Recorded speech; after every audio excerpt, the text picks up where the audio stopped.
Dito sa Barangay La Purisima, ang pangunahing hanap buhay ay ang magtanim ng palay. Dati-rati ang isang buong hektaryang ng palayan kapag mano-manong aanihin. Kailangan mo ng isang buong araw o higit pa kasi bawat isa gagapasin mo at pagkatapos pagsasamahin. Pero ngayon 2 oras na lang ang pag-aani dahil yan sa harvester. Kinukuha ang dayami upang ipakain sa kanilang mga alagang baka.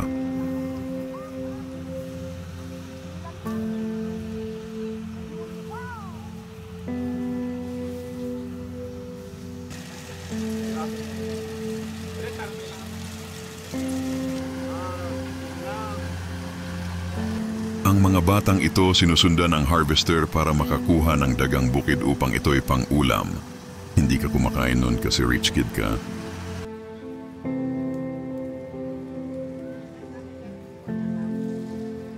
Ito ang mga taga-tahi ng sako.